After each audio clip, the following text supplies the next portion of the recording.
So let me ask you a question. What excuse do you tend to use for why you don't do what you really want with your life? So this is what you would want to look out for. You say, I want this, but da da da da da da. So when you hear that word but, it's a sign that the next thing that's going to come out of your mouth is an excuse. And you want to pay attention to these, because a lot of these excuses that we tell ourselves over and over and over again for why we can't do what we really want to do in life, they're bogus. They're not even real. We're just so used to telling ourselves these excuses that we think that they're true. And one of the things to keep in mind is that whenever we're not creating our dreams or living our ideal life or not doing the things that we want, there's always red flags. There's things that are obviously there, but we're just not looking at them. And this is one of those things that if we can hear our thoughts and the words that we use, and when we use the word, for example, but, that's the red flag.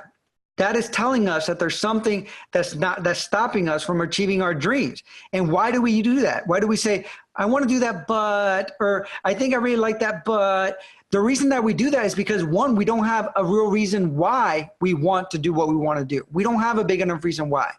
We don't really associate that if we do that, how it can transform our lives. It's not exciting to us. Also, we're not recognizing and don't have enough clarity to know what we want. Another factor is that we also are not looking at the real pain that is causing us to not create that change. What is it really holding us back? How is it limiting us? Because when we become clear on how it's impacting us both negatively, holding us back, and how it's not like moving us forward for what we really want, then we're going to keep using those excuses to really hold us back. And really, it's also a matter of looking at what pain is it going to cause if you don't move forward. So you might be able to tolerate it and say, oh, well, I want this, but I can't really do it because of whatever the reason is. You might be able to do that now and tolerate the situation. But in a lot of ways, if you think about it in the future, the fact that you're not doing it now is going to be even worse for you in the future, because you're going to miss out on some opportunity, or maybe there's going to be some negative consequence, or maybe you're just going to be, disappointed with life, and you're going to be unfulfilled with life. And so when you hear that word, but, we want that to forever going forward be a signpost to you to pay attention to what comes after that but, and ask yourself, whatever reason I'm giving myself, is this really true? And is it really worth giving into this excuse?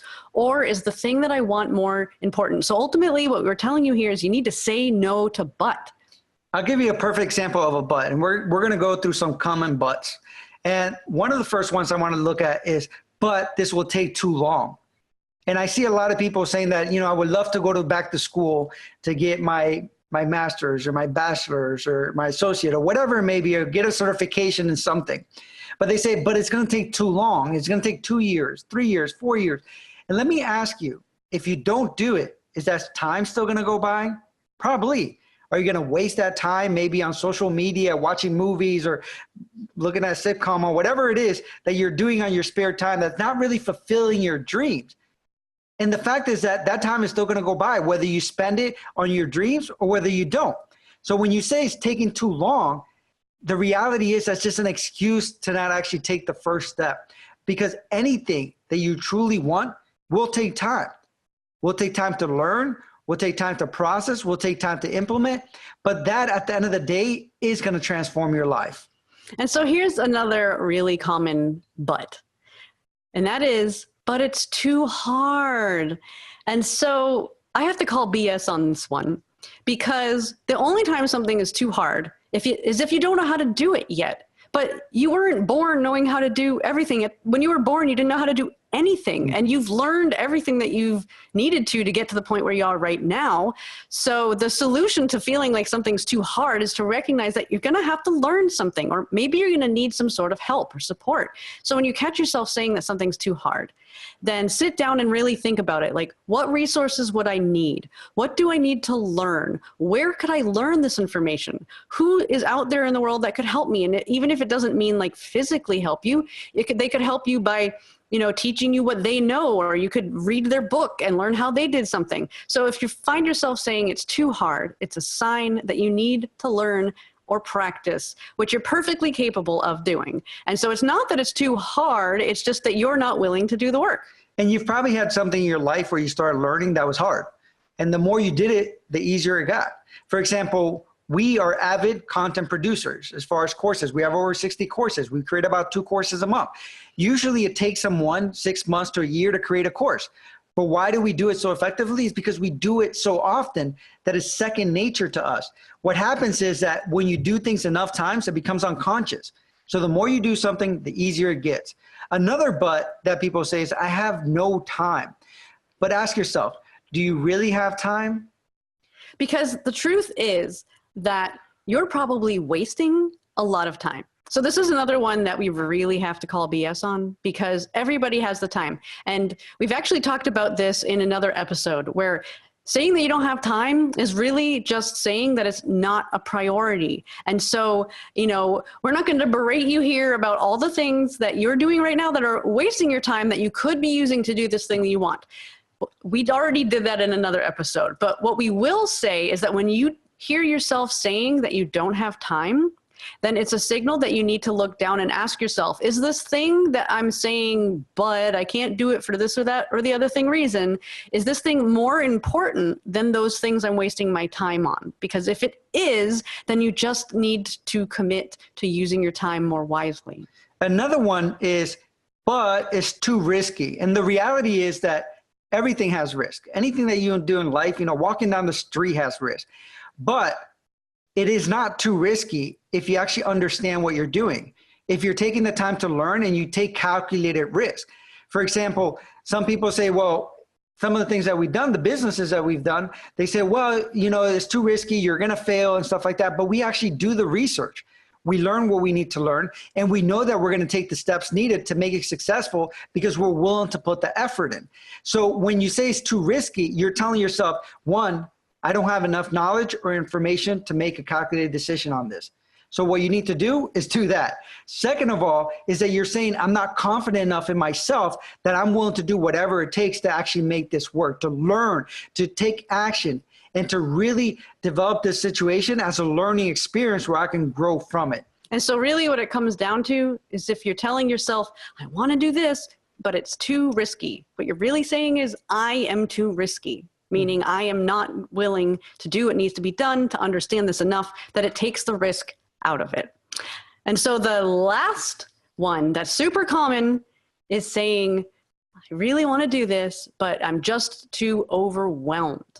And sometimes it can feel overwhelming because we're looking at this big picture of something that we want to do. So we see a million moving parts and we don't see ourselves going from point A to point B, because that's the only points that we're putting on, instead of recognizing that when we have a goal, when we have a dream, maybe we need to get from point A to point T. You know what I mean? And in between, we have all these simple, smaller steps that we get to actually help us get there. So when we look at something we want to create, how can I break that down into something that I can do in small increments and small steps so it doesn't feel so overwhelming? Yeah, it's like you can't eat your whole meal in one bite. And that's what a lot of people tend to do when they have some sort of a goal. It's like they just get overwhelmed because they're just thinking about this big thing and they can't see how to get it done. But there's actually a flip side to that, ironically, that sometimes overwhelms people. And that's when they're actually looking too much at the details, because then they're looking at every single little tiny thing that they're going to have to do. And they're like, oh my God, I can't do all of these things at the same time, which of course is illogical because you're not going to do them at the same time. You're going to do them one at a time. So if you find yourself being overwhelmed, instead of just letting that be an excuse that holds you back, really sit down and look at why you're feeling overwhelmed. Are you trying to bite off more than you can chew, and look at that big picture? And are you confused at what you would do to get there? And if so, break it down into smaller steps.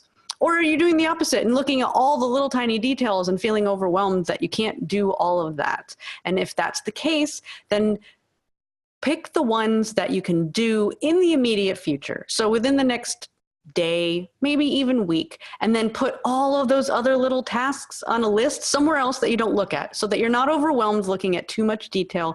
And always remember that success happens in chunks. You just work your way through it like one bite at a time. So let me ask you, are you willing to stop budding yourself from the future that you want, from the dreams that you want?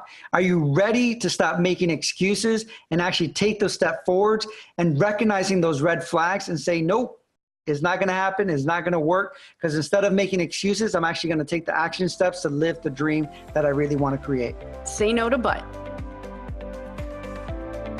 Thank you, fellow Freedom Junkies, for listening. If you haven't already, be sure to subscribe. And if you want to help us grow, please rate and share this podcast. You can also become a member of Freedom Nation. Visit freedomorbustpodcast.com and sign up to receive access to exclusive content and take the 21-day happiness challenge. As you know, we believe that entrepreneurship is the ultimate form of empowerment, which is why we created the Side Hustle Business Startup course for anyone looking to create their own income and take back their power. We offer an exclusive discount for our podcast listeners. Find out more at freedomorbustpodcast.com.